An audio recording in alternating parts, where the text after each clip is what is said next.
Wesley Atkins stood in the center of Caldwell, Kansas, on a blazing July afternoon in 1878, and he said it loud enough that every soul on the main street could hear him clear as a church bell on Sunday morning.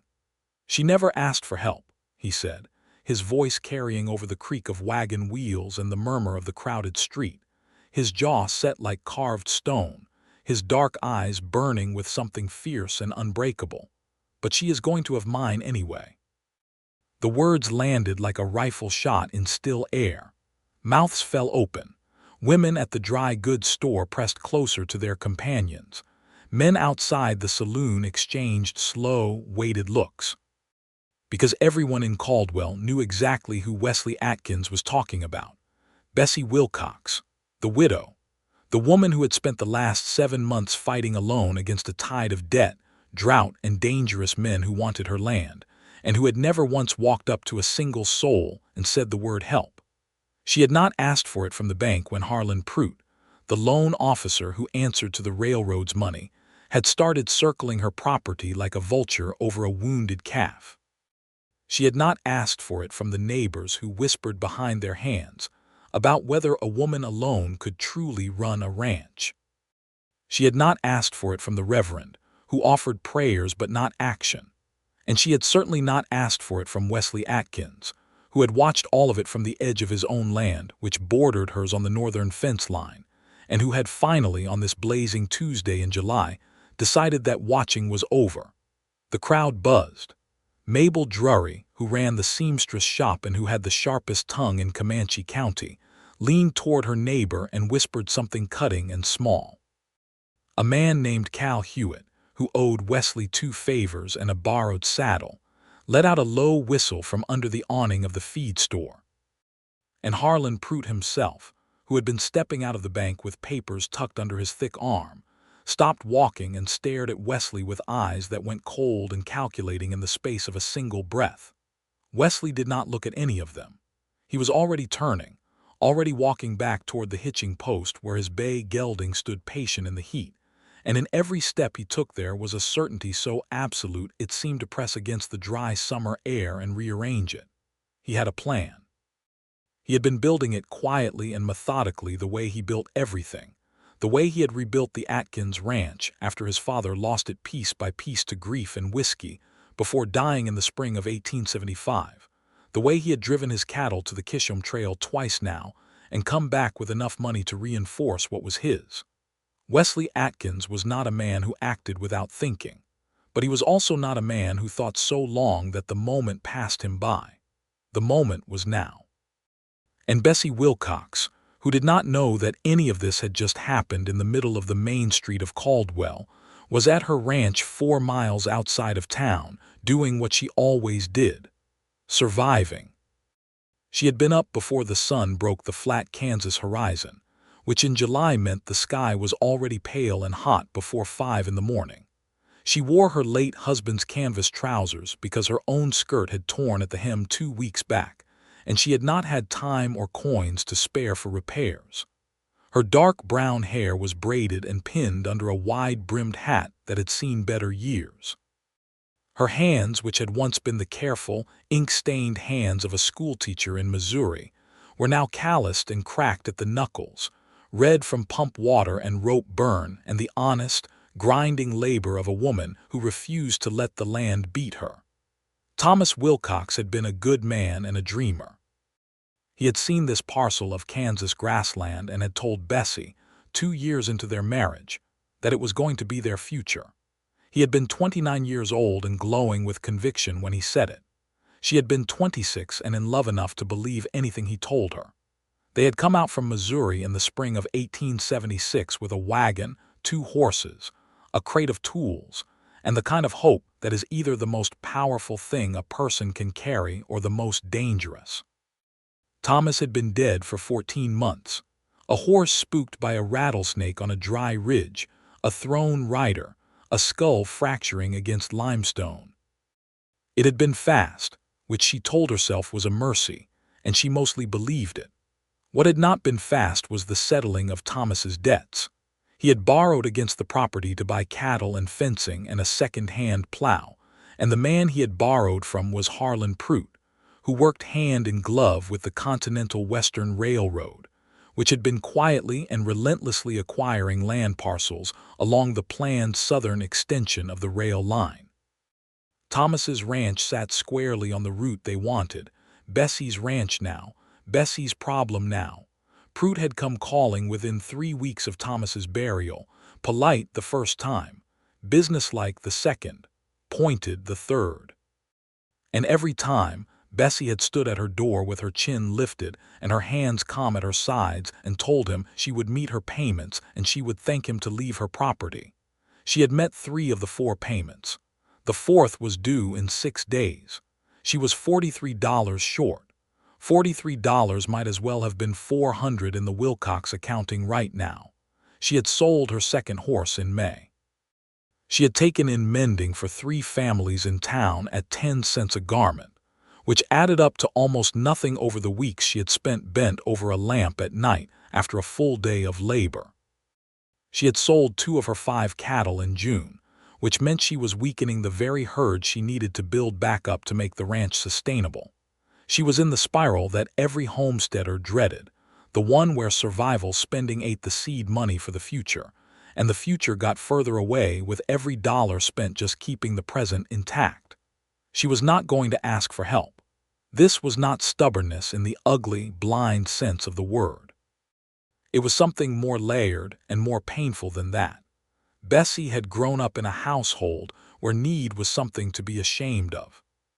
Her father, a proud Missouri farmer who never recovered from the crop failures of the late 1860s, had spent the last years of his life quietly drowning in debt he would not speak of and could not escape.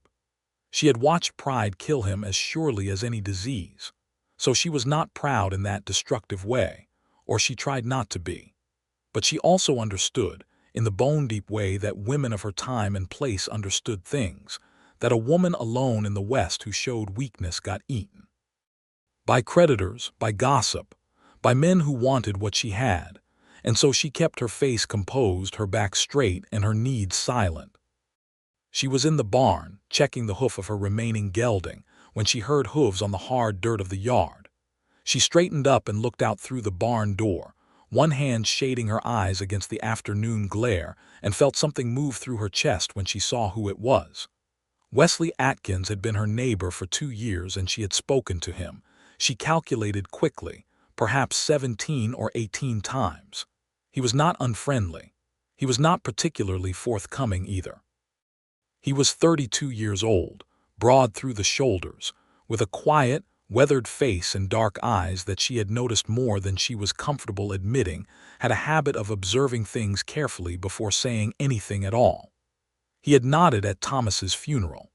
He had left a ham on her porch 2 days after, which she had found without a note, and which she had known was from him because there was no one else on the northern fence line who would have done it. She had not thanked him for it directly because she had not known how to do so without acknowledging the vulnerability the gift implied. She walked out of the barn and stopped, wiping her hands on the canvas trousers. Wesley Atkins pulled his bay to a stop and looked at her from horseback for a moment, and there was something different about the look. It was the same steady, careful quality she always associated with him, but there was a determination underneath it that she had not seen before or had not let herself see. "Mr. Atkins," she said. Her voice was steady. It was always steady. "Miss Bessie," he said, and swung down from the saddle with the fluid ease of a man who had spent his whole life on and off horses. He held the reins loosely in one hand and took off his hat with the other. "I wonder if I might speak with you." "You are speaking with me," she said, not unkindly but plainly. He nodded. That acknowledgment of her directness, without flinching from it, without being condescending about it, was something she filed away without meaning to. "Harlan Pruitt has your loan payment due in 6 days," he said. She went very still. "I am not going to ask how you know that," she said, "but I am going to tell you that my financial affairs are my own and I am managing them." "I know you are managing them," Wesley said, and his voice was even, not placating and not challenging. "I am not here to suggest you cannot. I am here because I want to make you a proposal that I think is fair, and I want to ask you to hear it before you say no." The word proposal landed in the afternoon air and Bessie felt her eyes narrow. "What kind of proposal?" she said. "A business one," he said, quickly and clearly, and she believed him, because everything about Wesley Atkins had always been direct in a way that she recognized as a feature, not a performance. "I want to graze 30 head of my cattle on your south pasture through the end of October. The spring grass on my range is thin this year. Yours is better. In exchange, I will pay you $60 for the grazing rights." $60. The number hit her like a cool hand on a fever. She kept her face still. "That is more than the market rate for grazing rights," she said. "It is," he agreed without hesitation. "Why?"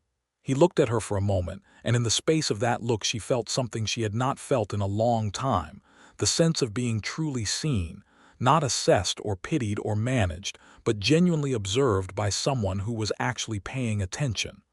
"Because your south pasture is good land and it is worth it," he said.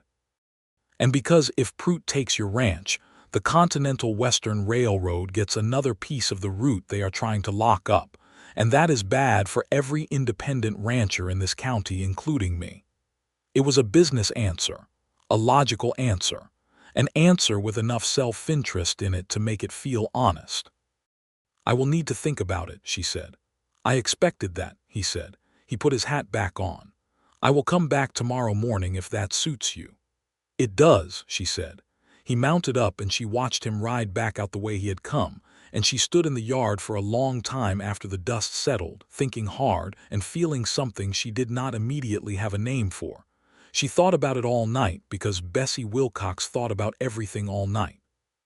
She sat at the small kitchen table where Thomas's papers still sat in a drawer she had not fully cleared out, with a candle burning and her hands folded, and she worked through every angle of Wesley Atkins's proposal. He was right about the south pasture. The grass was good this year, better than it had any right to be given the dry spring, because there was a shallow run of water that fed through a limestone shelf underground and kept that section of land greener than the surrounding range. She had not had the cattle to use it properly and had been watching it waste, which was a kind of frustration she kept quietly to herself. He was right about the railroad. Everyone knew what the Continental Western was doing. They had already taken the Mercer place to the east and the old Callaway homestead, and there were rumors about the Dunbar family trying to hold out further north. If Prout foreclosed on the Wilcox ranch, it would be sold to the railroad's land agent within the month. There would be no second chance, no buyback. That land would be gone, and $60 was $60. It would cover the loan payment with 17 to spare. It would not solve the deeper problem, which was that the ranch needed to be profitable enough to sustain itself long-term, but it would buy time. And time was what she needed most. She blew out the candle and went to bed and stared at the ceiling in the warm dark, and told herself that saying yes to a grazing agreement was not the same as asking for help. It was a business transaction. It was two neighbors conducting commerce. There was nothing in it that required her to feel reduced or obligated or exposed. She was almost convinced. Wesley came back the next morning as promised, at the hour when the sun was just clearing the flat eastern edge of the world and the light was still golden and horizontal, and Bessie met him in the yard with her answer. $60, she said. 30 head. Through the end of October. I want it in writing. I brought a written agreement, he said, and pulled a folded paper from his shirt pocket. She had not expected that. The small thrill of it, the evidence that he had assumed she would want things formal and documented, was something she refused to let show on her face. She read the agreement carefully. It was clear and fair and contained exactly what he had said it would contain. She signed it. He signed it. She kept her copy and he kept his. He counted out $60 in coins and bills on her porch rail, and she counted it again herself, and neither of them said anything about that. The cattle will be here by Thursday, he said. I will have the south gate unlatched, she said.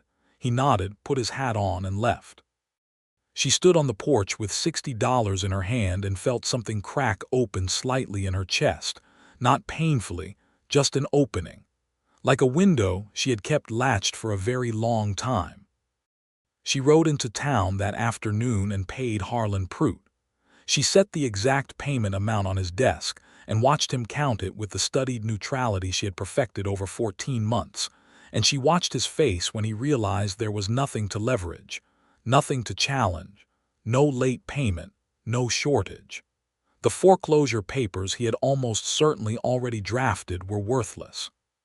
He looked up at her with his small, reddish eyes, and she saw the thing underneath his professional demeanor that she had always known was there.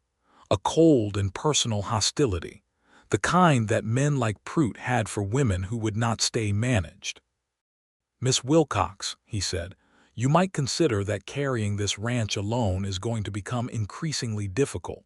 If you should ever decide to sell, the offer I mentioned previously still stands."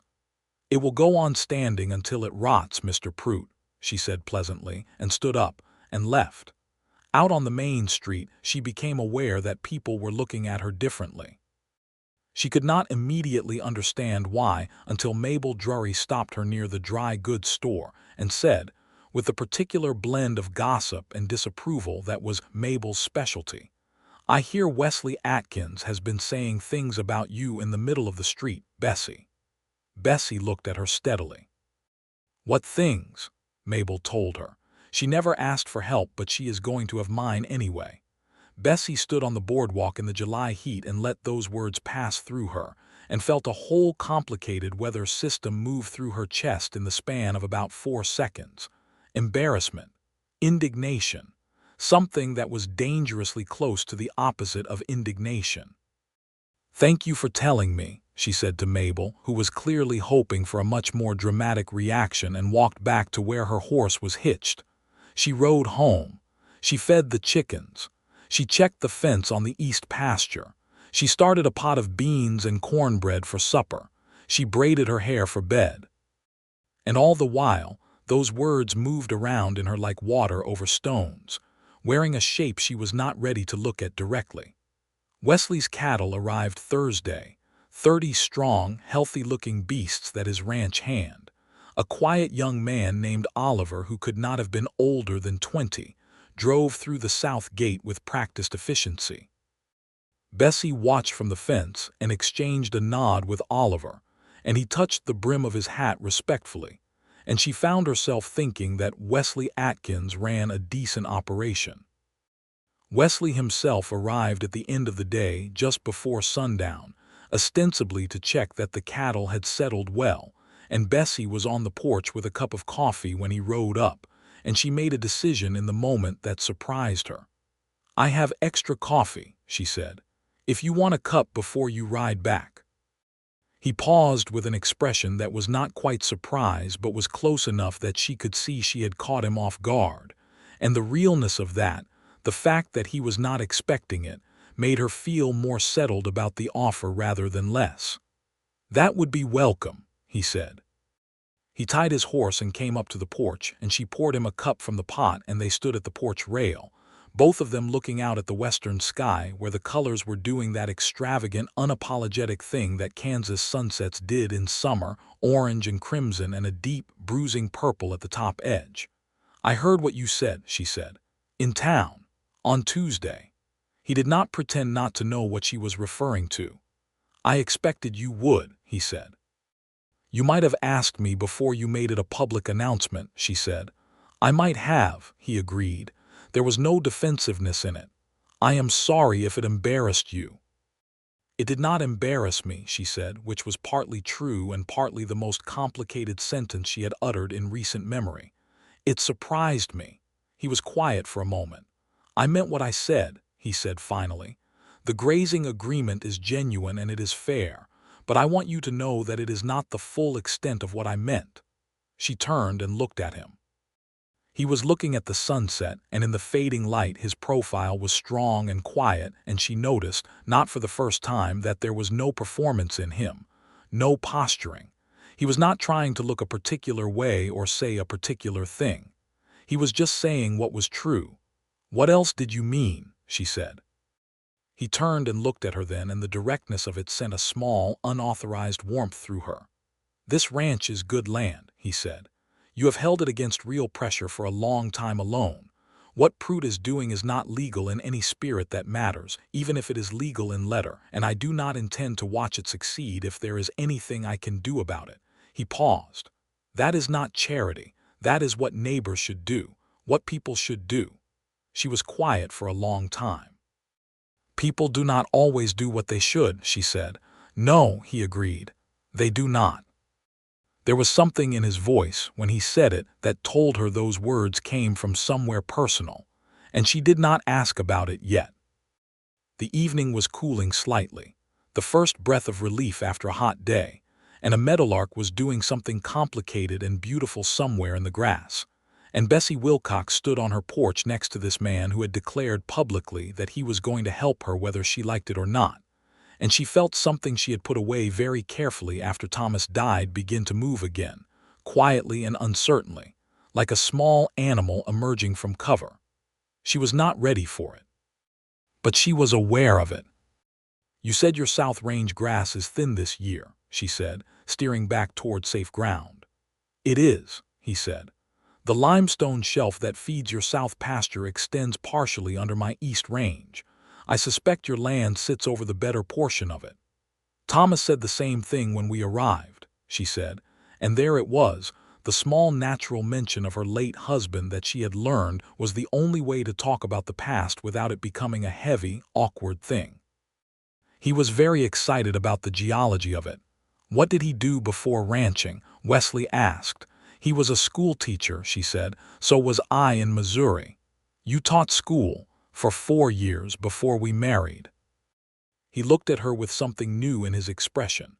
"Do you miss it?" he asked. The question surprised her. People in Caldwell did not ask her that. They asked her how the cattle were doing and whether she intended to sell and whether she was finding everything manageable. They did not ask her if she missed her former life. "Sometimes," she said honestly.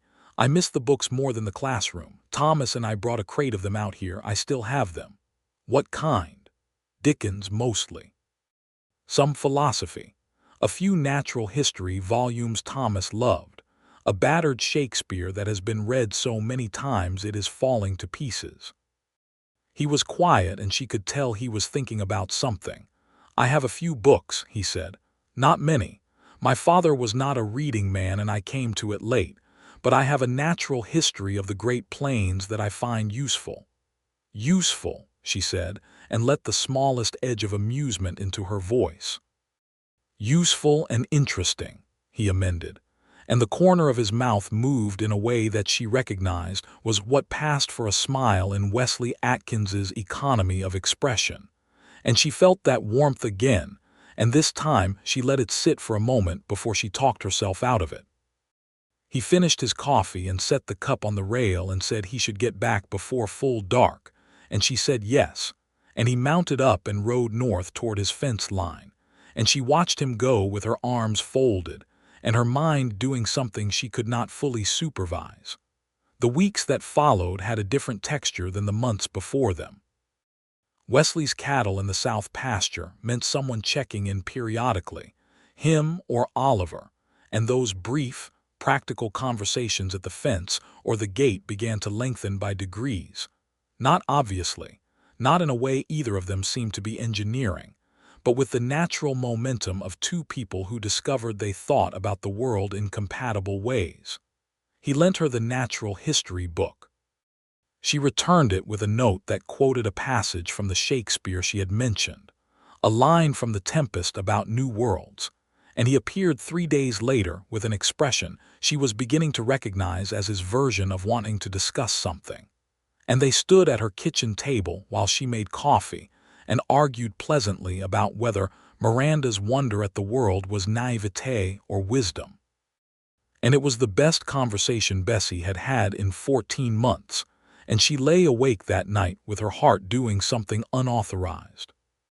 The dark past that had shaped Wesley Atkins came out in fragments over those weeks, not confessed dramatically, but revealed the way most real things are revealed. A word here, a sentence there, the accumulated picture emerging from the pieces. His father had been a man with a drinker's particular ruin, the kind that consumes everything around it before it consumes the man himself. The Atkins ranch had been mortgaged and mismanaged, and Wesley had been fighting to save it since he was 17. He had driven cattle on the Kisham Trail for 3 consecutive years in his early 20s, sleeping on hard ground under the Kansas stars, saving every dollar, coming back each time to chip away at the debt his father left behind. His father had died in 1875, having spent the last 2 years knowing his son was the one keeping the roof over both their heads, which Wesley spoke of without bitterness, but with a sadness that was old and carefully organized. He was not a bad man, Wesley said once, in the evenings on the porch that had become a quiet habit, the two of them with coffee or the occasional shared meal that had begun happening with the naturalness of things that are not quite acknowledged as what they are. He was a man who got lost inside himself and could not find his way back out. That happens to good men sometimes, Bessie said. He looked at her. It happened to mine too, she said quietly. Not with drink, just with grief. After the crop failures and the money trouble, he got very quiet and never found his way back to being loud again. You lost him while he was still there, Wesley said. Yes, she said. That is exactly what it was. They sat with that for a moment, and the silence was not empty but full, the way silences are when two people are thinking the same complicated thing. In the second week of August, the real trouble began. Harlan Pruitt did not take the payment of the loan graciously. He took it as a tactical setback and began to work another angle, which Wesley had anticipated and told Bessie about with a directness she had come to appreciate even when what he was telling her was bad news. There is a man named Denton Cole who has been hired by the railroad's land acquisition office, Wesley told her on a Tuesday morning at her gate. He has been moving through the county making offers on properties, and when the offers are refused, things start going wrong for those properties. Fences cut, cattle spooked and scattered, one case that I know of where a grain store was burned. Bessie looked at him steadily. And you think he is going to come for my ranch, she said. I think he already is, Wesley said. One of your east fence sections was cut last week. She had found it herself, ridden along the east pasture and seen the clean slice through 2 strands of wire, and she had repaired it without saying anything to anyone because she had told herself it could have been anything. It was not an accident, she said. It was not, he agreed. She was quiet, working it through. What would you recommend, she said, and that simple question, that small, deliberate act of asking cost her something, and she knew it, and she paid it anyway. Wesley's expression shifted in a way she had learned to read, a slight intensification, a focusing, as if her asking had given him permission to be fully present in a situation he had been circling carefully. Let me ride your fence line with you once a week, he said. I have already spoken to Oliver and Tom, my other hand, about keeping their eyes open on the shared boundary. And there is something else. He pulled a folded document from his shirt pocket, a thing she was beginning to associate with Wesley as a kind of signature, the prepared document, the thought-through thing. She unfolded it. It was a formal complaint, drafted in clear, careful language, addressed to the Comanche County Sheriff, documenting the pattern of fence cutting and intimidation that had been affecting multiple ranchers in the area, and tying it circumstantially to the Continental Western's land acquisition efforts. I have already spoken with the Morrison family and the Dunbars, Wesley said. They are willing to sign. If you are willing to add your name, the document has more weight. She read it twice. It was good. It was thorough and it was measured, and it did not make claims it could not support. She looked up at him. You drafted this, she said. I did. You spent time on this. I did. She thought about what it meant that this man had spent evenings by lamplight writing a document on her behalf and on the behalf of others without telling any of them he was doing it until it was done and solid and real. She thought about the pattern of him, the ham on the porch after Thomas died, the grazing agreement with the slightly above market rate, the natural history book, the evening conversations, this document. The pattern was not manipulation. There was nothing in it that served him at her expense. It was just a man who saw a problem and did things about it, quietly and without fanfare, and who had only said the thing out loud in the middle of Caldwell's Main Street because he had reached a point where silence felt like complicity. "I will sign it," she said. She signed it.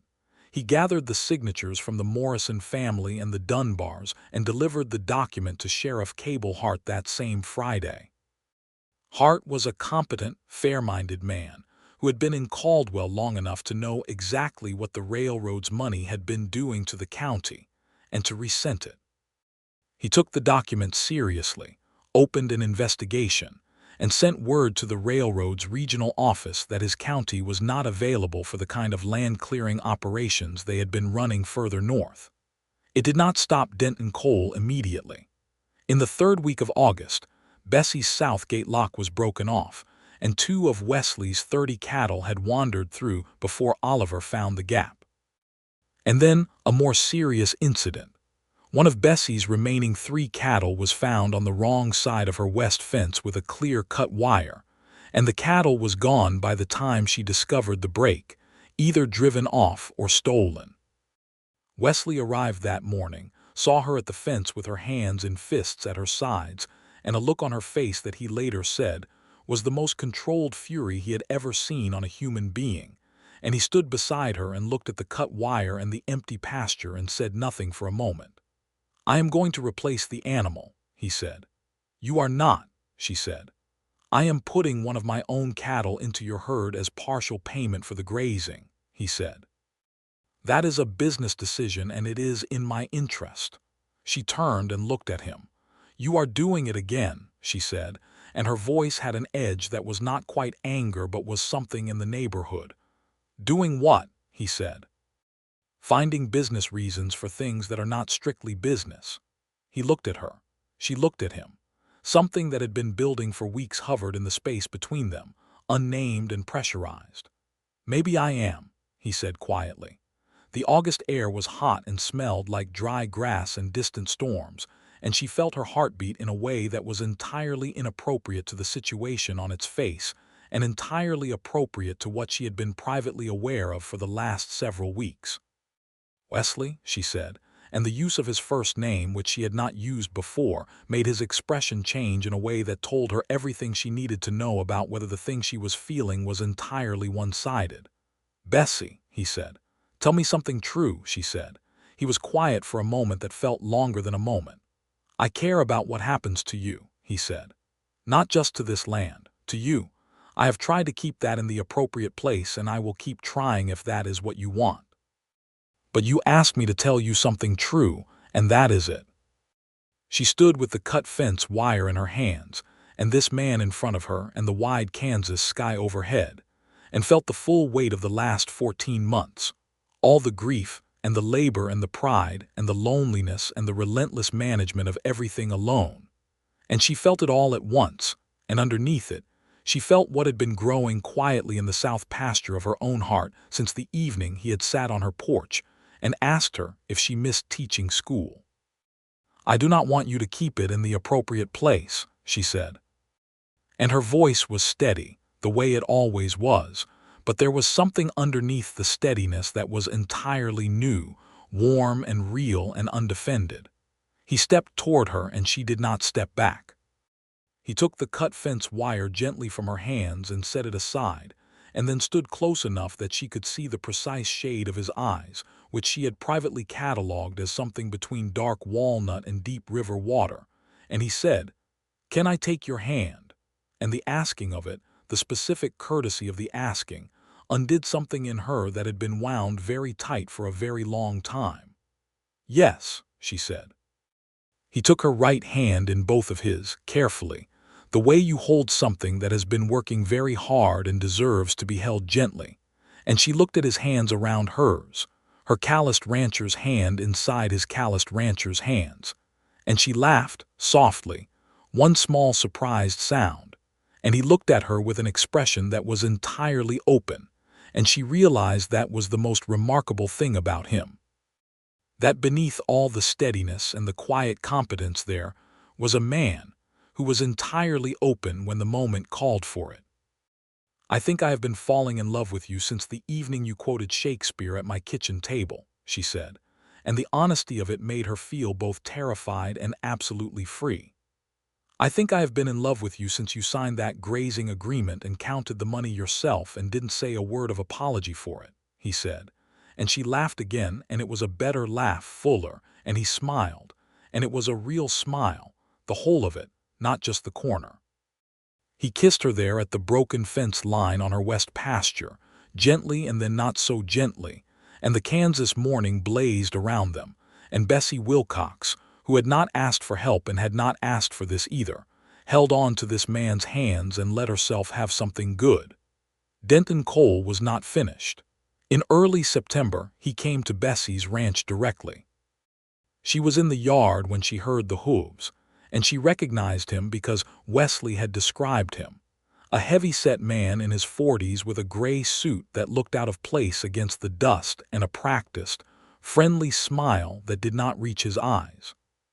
He came with another man, a silent figure who hung back near the gate with a rifle across his saddle in a way that was technically not threatening and thoroughly was.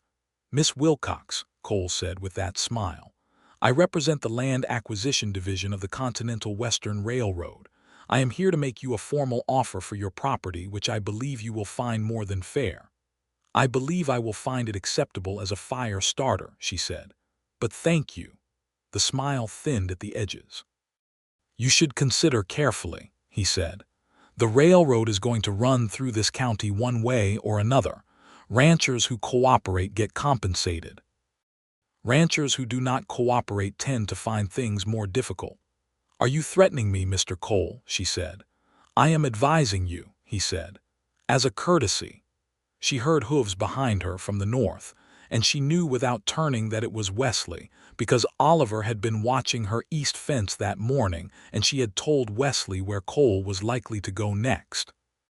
Wesley pulled his bay to a stop and came to stand beside her, close enough that their shoulders were almost touching, and he looked at Cole and at the man with the rifle with the particular kind of calm that is not peace but is instead the stillness that precedes absolute certainty. "Cole," he said. Cole looked at him. "Atkins," Cole said, "this is a private negotiation." "It is not a negotiation," Wesley said. "Miss Wilcox has given you her answer, and I want you to know that the sheriff has a document with your name on it and a note about the character of your visits to various properties in this county. So the next time you come onto this land or any of the other properties I mentioned to Hart, it will not be a courtesy call he pays you. Are we clear?" Cole's smile was entirely gone now. His eyes were flat and hard. "You are making enemies of the wrong people, Atkins," he said. "I have made enemies of worse," Wesley said, and there was something in his voice that made Cole believe it. Cole turned his horse without another word. The silent man with the rifle followed. Bessie watched them go until they were down the road and out of sight, and then she let out a slow, controlled breath. "Thank you," she said. "You had it," he said. "I did," she agreed, "but it was better with you standing there." He looked at her with that open, complete expression. "It is always better with you standing there," he said. She took his hand. The investigation Sheriff Hart had opened gained traction through September. A rancher named Morrison, who had more documentation of fence cutting than he had initially shared, came forward with additional evidence. One of Cole's hired men, facing a charge of his own, gave a statement connecting Cole directly to the vandalism campaign. By the last week of September, Denton Cole had departed Comanche County under circumstances that suggested he had been strongly encouraged to do so by parties at the railroad who did not want the legal exposure, and Harlan Pruitt found himself under scrutiny for the terms he had offered on several property loans, which investigation revealed contained provisions that were questionable at the edges of what was legally permitted. Pruitt did not go to jail. Men like Pruitt rarely did, in 1878 or any other year. But he was removed from his position at the bank and replaced by a man from Wichita who had a reputation for straightforward dealings, and the predatory loan structure that had been choking the Wilcox property and two others was restructured under terms that were survivable. The ranch still needed to become profitable. That was not solved by investigations or new bank officers. That was solved by work and time and strategy, and Bessie and Wesley worked on it together through the golden, cooling weeks of September and October, in the evenings at her kitchen table with the lamp burning, and the books pushed aside, and the ranch's accounts and plans spread between them. She was brilliant at it, he discovered. She had a schoolteacher's methodical mind and an inherited farmer's understanding of land and seasons.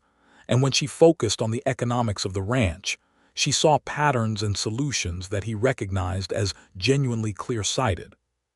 She saw that her water advantage, the underground limestone feed that kept her south pasture green, was something she could develop into a more formal grazing lease arrangement, not just with him, but with two other neighboring ranchers who had approached her tentatively after word got out about the fair terms of Wesley's arrangement. He saw that her small chicken flock was underutilized, and that the Caldwell market, with its transient population of cattle drovers and settlers, had an actual shortage of eggs. He helped her build a proper chicken house in October, the two of them working on weekends with Oliver assisting, and it was during that construction, specifically during the hour when she was up on the lower roof section nailing boards while he handed them up, that he looked at her and felt so full of something that he had to put the next board down for a moment. She looked down at him. "Are you going to hand me that board, or are you going to stand there looking like someone solved a problem you've been puzzling over?" she said. "Both, eventually," he said. She took the board from his hands and he said, "I want to ask you to marry me." She stopped with the board halfway to the roof. She looked at him. He looked at her. "We have known each other for 2 years," he said, "and I have probably been in love with you for most of the second one. And I think you know me well enough by now to know that I am not a man who says things he does not mean or rushes into things he has not thought through. I have thought through this more thoroughly than anything I have ever thought through in my life." He paused. "I am 32 years old and this ranch is solvent, and I want to spend the rest of my life next to you, which I think means next to this ranch and next to your Shakespeare and your stubbornness and your completely accurate fence line assessments." She was quiet for a long moment. He waited. He was very good at waiting. "I have not been on my own for long," she said slowly. "I know," he said. "I spent a great deal of the last 14 months learning how to be myself without being half of someone else," she said. "I know," he said. "I watched you do it. That is part of why I am asking." She looked at him from the half-built chicken house roof, with the October light on her face and her hair escaping its braid and her canvas trousers filthy with sawdust, and she felt the full truth of her own heart sitting quietly in her chest, patient and clear, waiting for her to stop being afraid of it. "Yes," she said. He closed his eyes for a second in a way that was entirely unguarded, and then opened them and looked up at her with the whole, true smile. "Can you come down off that roof?" he said, "or do I have to climb up there?" "You can come up," she said. He climbed up, which was not graceful on the low-pitched roof, but was done with the practical determination that characterized everything he did. And when he reached her, he took her face in both hands, and she put her hands on his forearms, and they kissed in the October afternoon with Oliver diplomatically occupied elsewhere in the barn. And the sky over Kansas was an extravagant, uncomplicated blue. They were married in November by the Reverend at the Caldwell Church, on a Saturday morning when the sky was cold and clear, and the cottonwood trees along the creek had gone to gold. Bessie wore a dress that was not white. It was a deep blue-gray wool that Mabel Drury, who had reconsidered her original gossip, once it became clear that the story was going a direction she approved of more, had altered to fit her properly. Wesley wore his best coat and a hat that Oliver had politely suggested he brush before the ceremony. The town came. That was the thing that surprised Bessie most, not the quiet emotion of the ceremony itself, not the steadiness of Wesley's voice saying his vows or the feeling of the plain gold ring he slid onto her finger, Not even the moment when the Reverend said man and wife, and Wesley looked at her as if the words had arranged the whole world into a shape he recognized. What surprised her was that the town came. The Morrisons, the Dunbars, Sheriff Hart and his wife, the new bank officer and his family. Neighbors she had barely spoken to, who had nevertheless watched her hold her land alone for 14 months, and who came to witness what came after. Even Oliver, scrubbed clean and holding his hat in front of him with both hands, stood in the second row and looked like a man attending something important. After the ceremony, in the small reception the church ladies organized in the adjoining hall, Mabel Drury came to Bessie with a cup of punch and said, "I owe you an apology. I said things that were unkind after Thomas died, and I spoke unkindly about the arrangement you had with Wesley before anyone knew what it was." Bessie looked at her. "I know you did," she said. "I am sorry," Mabel said. "Thank you," Bessie said, and meant it.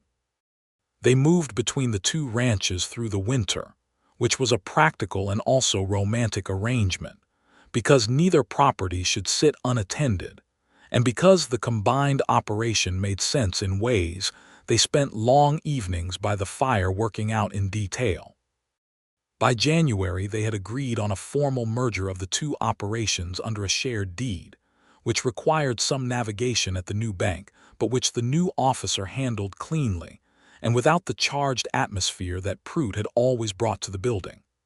The Atkins house was larger and more weathertight, built by Wesley's own hands over several winters, and they made it the primary residence. But Bessie kept her original house standing and sound, because she could not let it go and she did not need to, and because she and Wesley both understood without saying so directly that it represented something she had refused to surrender, and that was worth preserving even after the battle was over. The winter was cold and deep, but they were warm.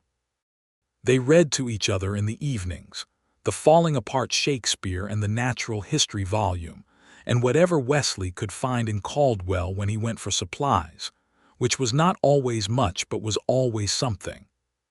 He discovered that he loved Dickens, which she had predicted, and he would not admit she had predicted it correctly until they were 3 chapters into Bleak House, and he was so absorbed that he forgot to be principled about it. "You predicted I would like this," he said, closing the book with his thumb keeping the page. "I made an educated observation," she said. "Which is a prediction," he said. "Which is a different thing," she said. "Bessie." "Wesley." He started laughing first, which was a thing she had learned about him, that when he genuinely broke into a laugh it was because something had actually reached through the quiet and got him, and it was one of her favorite sounds in the world. She laughed too, and the winter night closed around their little house full of warmth and books and the particular happiness of 2 people who have earned what they have. By spring of 1879, the combined Atkins-Wilcox operation was running well. Bessie's grazing lease arrangements with 3 neighboring ranchers were formalizing into a steady income stream, reliable because the underground water gave her south pasture a consistency that other ranges could not guarantee. Wesley expanded the herd with the money saved over the winter and drove 20 head to the stockyards in Wichita in April, returning with enough to pay the consolidated mortgage ahead of schedule. He came home from Wichita on a cool April evening, and Bessie was waiting on the porch when he rode in, which was not something she always did, but she had known approximately when he was due, and she wanted to see him. He swung down from his horse and looked at her, and she looked at him, and she could tell immediately that 3 days away had done the same thing to him that it had done to her, which was an acute awareness of exactly how much the arrangement of being in the same place as this person mattered. He came up the porch steps and kissed her, and she leaned into him, and he wrapped his arms around her, and they stood like that for a moment with the spring evening settling around them. "I have something to tell you," she said. He leaned back and looked at her. She watched his face as she told him. She watched it change through several expressions, each one passing through quickly, surprise and then something careful and questioning, and then the last one settling like something true that he recognized. She was going to have a baby. She was 8 weeks along by her calculation. Dr. Finian Caldwell, who had confirmed it on the Wednesday Wesley was on the road, had said everything was in good order and she was healthy and strong. Wesley said nothing for a moment. She watched him breathe. "A baby," he said. "A baby," she confirmed. He looked at her for a long time and she could see him doing what he always did, gathering the full weight of a thing before he responded to it, not to delay but because he wanted what he said to be real. "Are you frightened?" he said. "A little," she said. "Are you?" "Yes," he said, which was honest and which she loved him for. "Good," she said. "Fear means we understand what it is." He brought her close again and she could feel him thinking, the quality of the silence around him changing as it did when he was working something through. "I am going to build another room," he said after a while. "That is the thing you land on first," she said. "I build toward things," he said. "It is how I manage the fear." She laughed, soft and warm against his chest. The room was built by late June, solid and well-made, with a window that faced east so it would get the early light. Wesley built it with the same methodical, unhurried competence he brought to everything physical, and Oliver helped on the weekends, and Bessie directed from the doorway with increasing specificity as the summer deepened, and she found herself less inclined to be on ladders.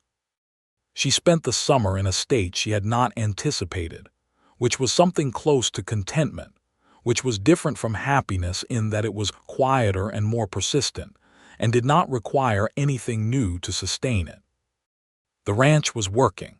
The people she had worried about were mostly handled. She was healthy. The baby moved inside her and she would put her hand over it in the evenings and feel the strange, intimate miracle of it. She and Wesley talked about everything those long summer evenings, the future of the ranch, the railroad situation, which had quieted considerably since Cole's departure and Pruitt's removal, the things they wanted to teach their children because they were already using the plural without deciding to. They talked about Thomas sometimes because it would have been dishonest not to, and Wesley listened the way he did everything, with complete attention and no visible discomfort with the complexity of what she told him. "He would have liked you," she said once. "He would have been suspicious of you at first because you are the kind of man who makes other men feel like they need to stand up straighter, but eventually he would have liked you." "What made you suspicious of me?" Wesley said. She thought about it. "You were too consistent," she said.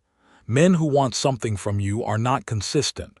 They are present when it suits them and absent when it does not. You were just always the same." "That sounds less like suspicion and more like appreciation," he said. "It became appreciation," she said. "The suspicion came first."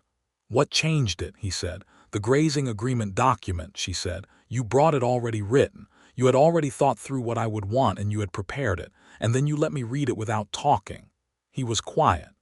"I knew you would want to read it yourself," he said. "That is what changed it," she said. He looked at her with that open expression, and she reached across the table and took his hand. And the lamp burned between them and the Kansas summer breathed outside the windows, and she was home in a way that had nothing to do with the house. Their son was born in November of 1879, on a cold, clear night when the stars were very bright over the flat horizon. Dr. Finney attended and the birth was not easy, 4 hard hours, but Bessie was strong and focused, and Wesley was present in the way she needed him, steady and real and not performing calm but actually having it, which she had thought about in advance and had known would be important. The baby was healthy and loud, and had his father's dark hair, and his mother's particular expression of focused assessment that Dr. Finney said looked uncanny on a newborn. They named him Thomas James Atkins. Thomas for the man who had first brought Bessie to this land and who deserved to be remembered, James for Wesley's grandfather, who had been, by Wesley's account, the one good-humored person in his immediate family history. Oliver came to see the baby on the 3rd day and stood holding his hat with both hands again and said, "He looks angry," and Wesley said, "He looks like his mother is what he looks like," and Bessie said, "Thank you," without complete sincerity, and they all three laughed in the small, warm house while the November wind moved across the Kansas grassland outside. The year 1880 came in cold and then warmed into a good spring and then a productive summer. Thomas grew from a loud, opinionated infant into a loud, opinionated toddler with his mother's brown eyes and his father's determined walk. And the house expanded in the way houses do, when there is a small person moving through them with total sovereignty over the acoustic environment. The ranch continued to thrive. The grazing leases generated steady income through spring and summer.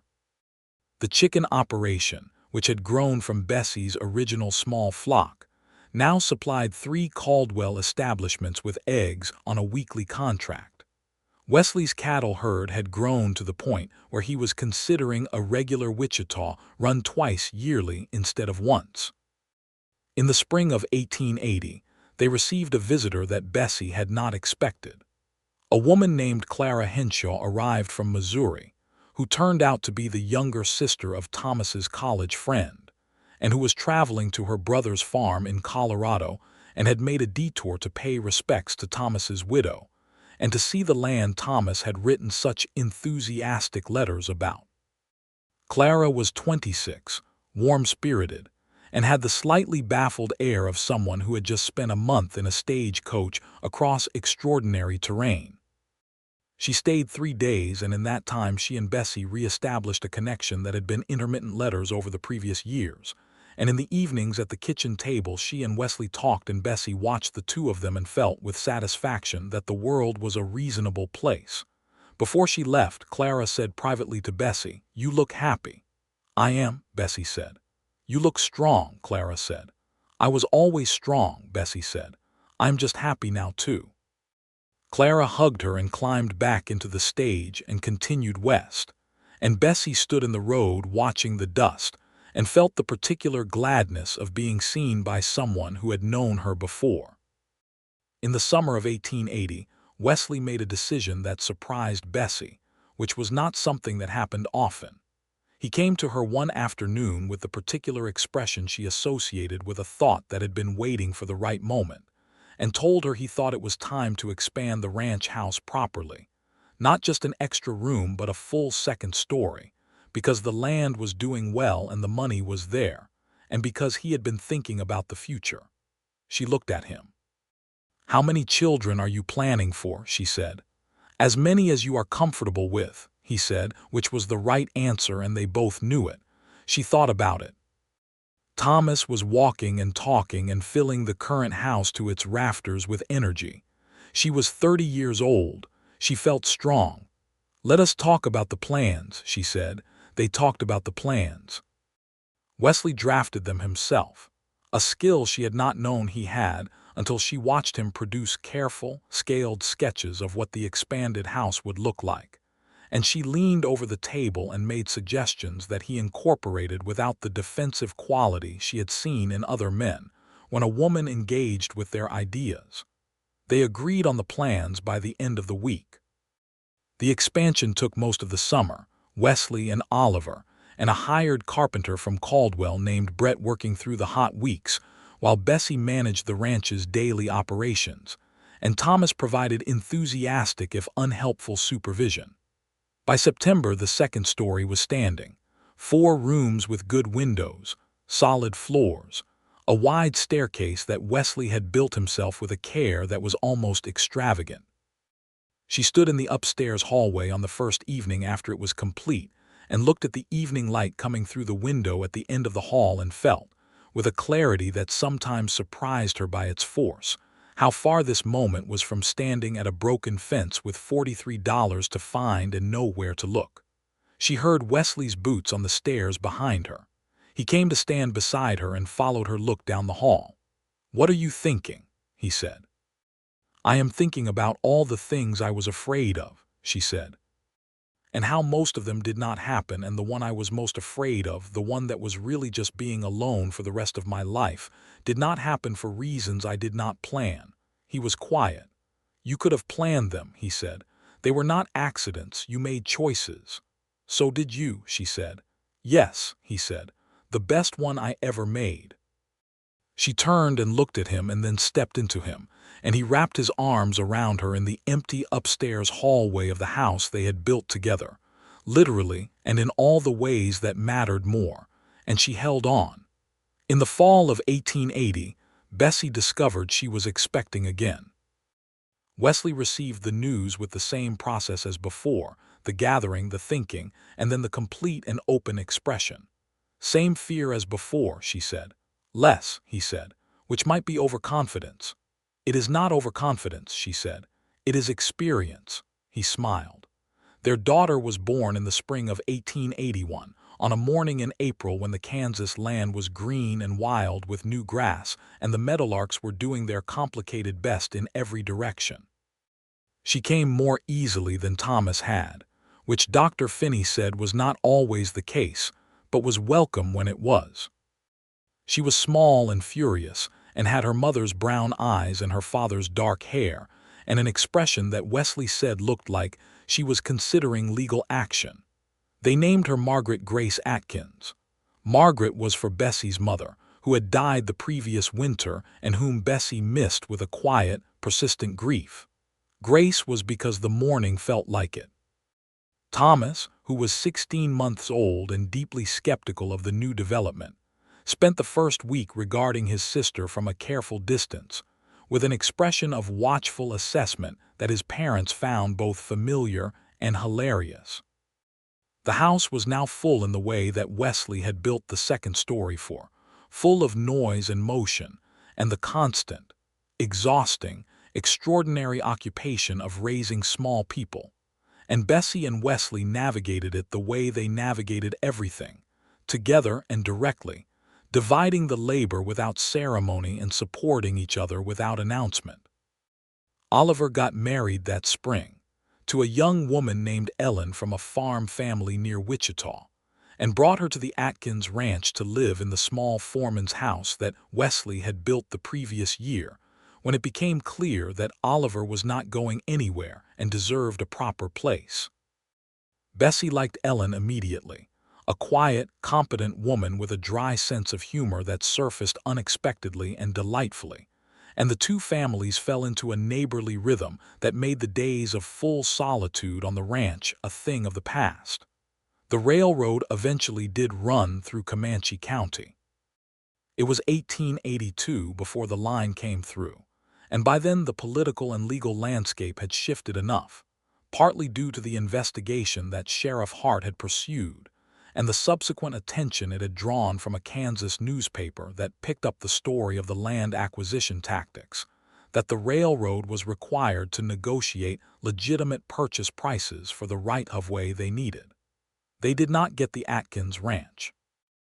They bought a strip of land further east along a route that required less acquisition conflict, and the Continental Western trains began running through Caldwell in the fall of 1882, with a station that brought new commerce and new people to the town.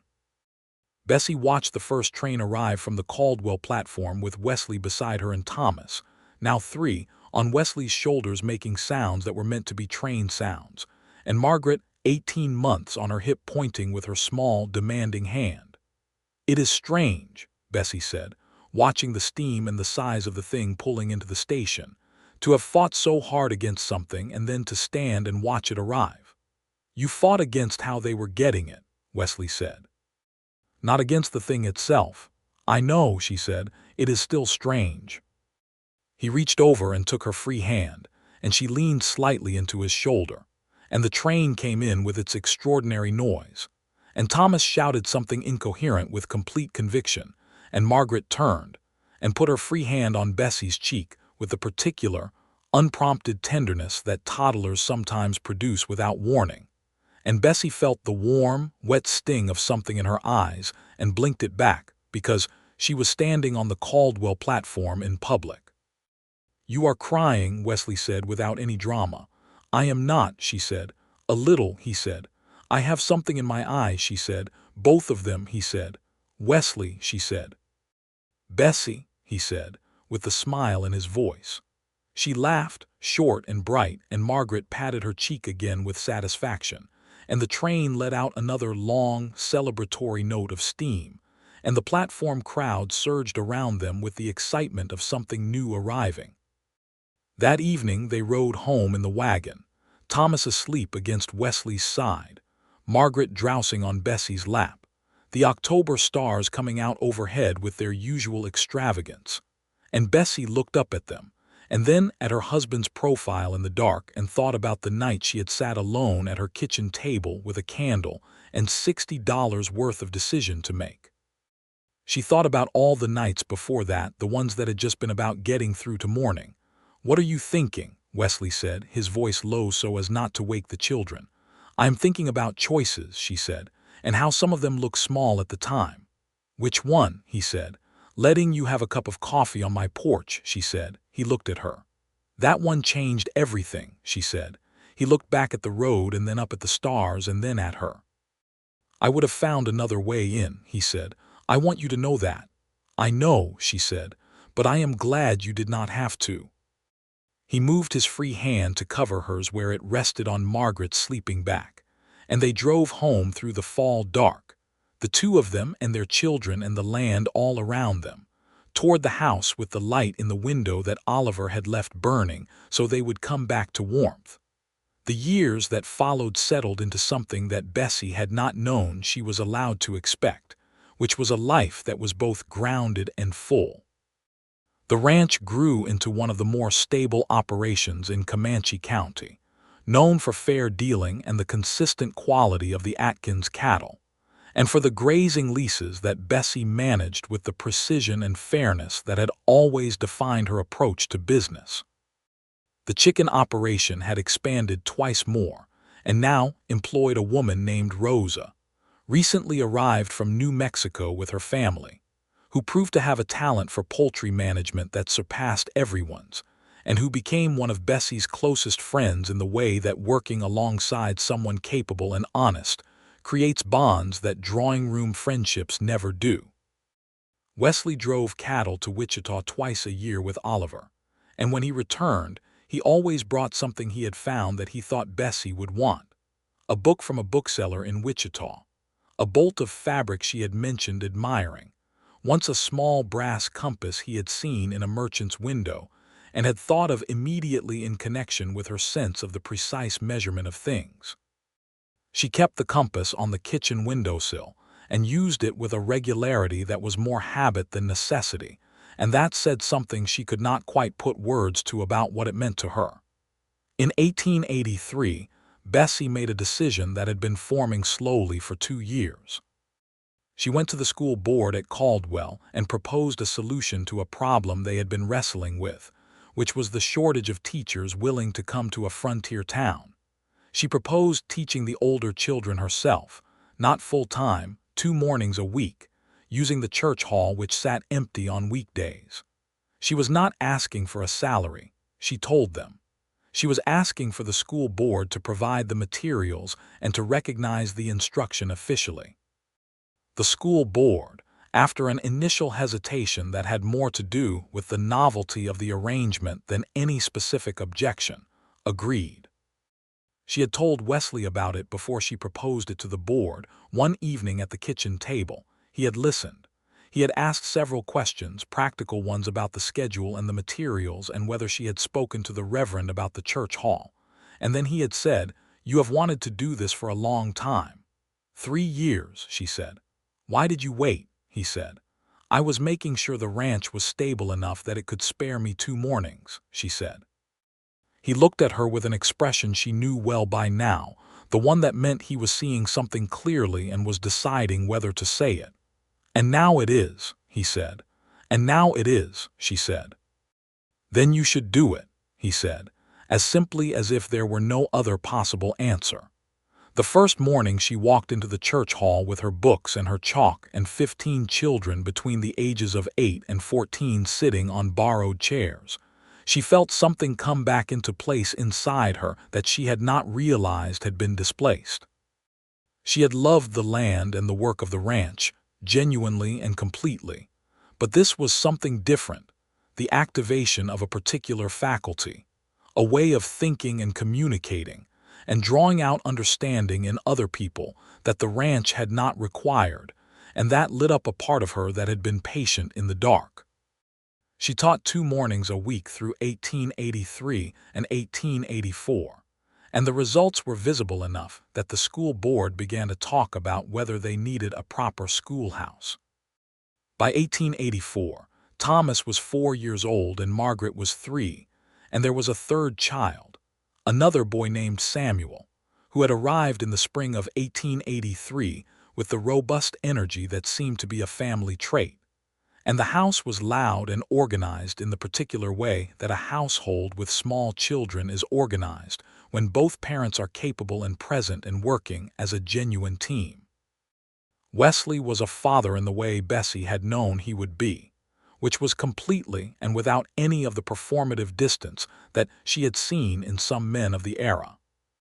He was patient with the children in the same way he was patient with everything, not passive patience, but active attention, getting down on the floor when Thomas needed someone to look at something, explaining things at whatever level of detail was useful, recognizing early and clearly that Margaret had a particular need for independence that should be supported rather than managed. Bessie watched him with their children sometimes and felt a love that was both fierce and quiet, both the consuming kind and the steady kind. And she understood that she had found someone who matched her in all the ways that mattered, not perfectly. They disagreed regularly and sometimes sharply, but with the right shape for building something real. In the fall of 1884, Bessie sat at the kitchen table on a Sunday morning when the house was briefly quiet because the children were outside with Wesley looking at something he had found in the east pasture, some geological feature Thomas had asked about.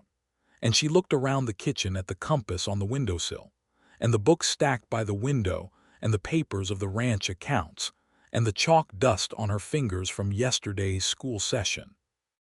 And she thought about Harlan Pruitt's face when she had set the exact payment on his desk in July of 1878, and she thought about Wesley standing in the middle of the Caldwell Main Street, saying what he had said.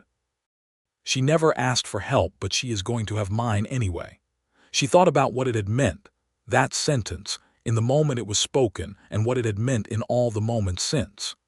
She had been right, technically, that there was something in it that bypassed her autonomy, the announcement of intention without her consent, the public nature of it, the way it told the town something about her situation before she had chosen to tell them anything. She had known all of that even in the moment Mabel Drury reported it to her, and she had felt the complicated mix of indignation and that warm, traitorous other feeling. But she had also known, had known even then in the way that you sometimes know things before you are ready to acknowledge knowing them, that the sentence had a quality that was not about control or pity or the satisfaction of rescue. It was about loyalty, simple, decided, public loyalty to a person who deserved it and had not had enough of it.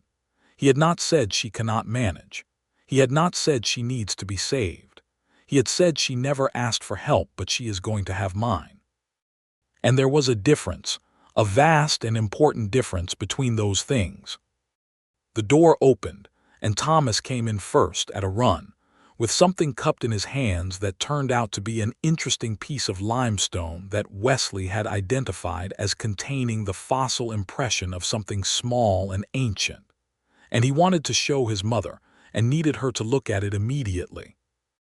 And Bessie looked at it with the full attention it deserved, and told him exactly what it was, and watched his face go through the particular brightness that children have when the world delivers something real and wonderful. Wesley came in behind, with Samuel on his hip and Margaret walking beside him with her characteristic authority, and he met Bessie's eyes across the kitchen, and she saw in his face the same thing she had in her chest, the ordinary, complete, extraordinary good of this life. She stood up and he came over and she took Samuel from him, because the child reached for her with both arms in the manner of someone who has made a firm decision. And Wesley put his hand on the back of her neck briefly, that easy, natural touch of a man who knows the person he loves well, and does not have to perform affection because it simply is, and she leaned her cheek against his hand for a moment while Samuel attempted to dislodge her braid. "Thomas wants to keep the fossil," Wesley said. "Of course he does," she said. "I told him he could," he said. "Of course you did," she said. "Bessie," he said. "Wesley," she said and smiled. The Caldwell schoolhouse was built in 1885, a proper one, with a board and batten exterior and good windows on the south side for light, and Bessie was offered the position of primary school teacher at an actual salary, which she negotiated with her characteristic precision, and which ended with terms that were fair to everyone. Wesley had driven cattle to Wichita the week the school board made the offer, and he came back to find her with the contract on the kitchen table, already signed, waiting to tell him. He read the contract. He looked up at her. "The salary is right," he said. "I negotiated it up from what they first offered," she said. "Of course you did," he said, and the echo of her own words from the fossil conversation made her laugh.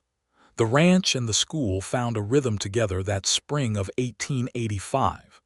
Bessie taught 4 days a week, mornings, and managed the ranch's business operations in the afternoons. Wesley ran the cattle and the land work and the physical management of the operation. Oliver and Ellen, who now had a small daughter of their own, were woven into the daily fabric of the place in a way that made it feel less like an employer arrangement and more like an extended household. Rosa expanded the egg operation further, bringing in her daughter to help, and when Bessie sat with the accounts one March evening and showed Wesley the numbers, he looked at them and said, "Your mother would have liked this." She looked at him. "My mother," she said. "You told me she was practical," he said, "and that she never wasted anything. The way this operation is built, nothing is wasted." She sat with that for a moment. "She would have liked you," she said. She liked people who followed through. He reached across the table and she took his hand, and the lamp burned between them and through the window. The Kansas spring night was soft and enormous. Thomas started at the Caldwell School in the fall of 1885, which created the particular situation of a 6-year-old being taught by his mother, which Thomas found simultaneously mortifying and secretly satisfying, because he knew more than the other children at the beginning, and he had the advantage of having been educated by his mother's evening reading since before he could read himself. He was a bright, serious boy with his father's capacity for observation and his mother's directness, and other children respected him without necessarily understanding why, which is the particular experience of children who are simply very clear about who they are. Margaret, who would start school the following year, was already reading. Bessie had taught her the way she taught herself, by surrounding her with books and answering questions and letting her arrive at things in her own time. Samuel was too and entirely convinced that he was the most important person in any room, which was a position his family found delightful, and his mother intended to gently correct before it hardened into a liability. In the spring of 1886, on a Sunday afternoon when the land was green, and the air had that first warm quality that comes before the full heat of a Kansas summer, Bessie and Wesley rode out together along the south fence line, the one that ran along the underground water shelf that had started everything, and they let the horses walk slowly while they talked. They talked about the ranch and the school and the children and the plans they had for the next year. They talked about the news from Missouri, where Bessie's brother had written with an update on the family property. They talked about the Dunbars, who had finally sold their place and moved further west, which was sad but not unexpected. They talked about Oliver's daughter, Clara, who was 2 years old and had taken a very firm liking to Wesley, and then they were quiet for a while, side by side in the afternoon light, the horses walking and the meadowlarks doing their complicated, beautiful thing in the grass. "I want to tell you something," Bessie said. He looked at her. "When you said that in the street, that you were going to help me whether I asked for it or not," she paused. "I was angry about the public nature of it. I want you to know that was real." "I know," he said, "but I have thought about it many times since," she said. "And I think the real thing, the thing that made it matter, was that you were not saying it to everyone else. You were saying it to yourself. You were making yourself accountable out loud where you could not take it back." He was quiet. "Yes," he said finally, "that is what I was doing." "Why?" she said. "You could have just done it quietly." He looked out over the south pasture, the good green grass over the limestone water shelf, the cattle in the distance, the wide sky. "Because I had watched you alone for long enough," he said, "and because saying it quietly would have allowed me to be quiet about it if things got hard, and I knew things were going to get hard. So I said it where I could not take it back." She looked at him for a long time. "That is the most honest thing I have ever heard," she said. He looked at her with the open, true expression. "You deserve honest," he said. She reached across the space between the horses and took his hand, and he held on, and they rode like that for a while, hand in hand in the afternoon light over the good Kansas grassland. Two people who had built something worth having from the honest materials of work and trust, and the kind of love that is not a feeling you fall into, but a decision you make and remade and make again every day. The Continental Western Railroad's southern line ran 20 miles east of the Atkins ranch and did not disrupt them. The cattle business continued to grow, not dramatically but steadily, the way sound things grow. The school became a fixture of Caldwell life, and Bessie's reputation as a teacher accumulated over the years in the quiet way that genuine quality always does. Thomas grew into a young man with his father's work ethic and his mother's sharpness. Margaret grew into a young woman who was going to do something that surprised them all. She already had that quality of unfinished potential about her that was exciting to watch. Samuel, who did not relinquish his conviction about his own importance but did learn to direct it productively, was sharp and funny, and had a talent for numbers that Bessie cultivated methodically. There were hard years in the run of it, because there were always hard years on the frontier. A drought year in 1887 that thinned the herd and required careful management of resources. A season when 3 of the children were sick in rotation, with a fever that kept Bessie up for 2 weeks in a state of sustained fear before they all came through it. A winter where the cold was extraordinary, the kind that tested the structures of both buildings and people, and where Wesley and Oliver worked without stopping for 3 days to ensure the cattle survived it. They came through all of it, together, and sometimes barely, and always forward. Harlan Pruitt moved to Colorado in 1887 and was not heard from again by anyone in Caldwell who mentioned it to Bessie. She received the news with the equanimity of someone who had long since stopped allocating mental space to him. She hoped he had found a life somewhere that required less of the particular energy he had spent in Comanche County trying to take things from people who had worked for them. She did not spend much time on the hope. The ranch house, with its second story and its east-facing window and the room Margaret had claimed with the efficiency of someone who understood real estate, was full and warm and solid. The compass was still on the kitchen windowsill. The Shakespeare, by now repaired twice and falling apart again, was still on the bookshelf. The natural history volume had been joined by 20 more books, and the shelf Wesley had built for them needed extending. On a fall evening in 1888, Bessie sat at the kitchen table after the children were in bed, with the lamp burning and a cup of tea and the ranch accounts done and the papers set aside, and Wesley came in from the porch where he had been checking the weather, and he sat down across from her and they looked at each other. 10 years, she said. From the grazing agreement, he said. From the grazing agreement, she said. They were quiet. Are you happy, he said, the question simple and direct the way he had always been.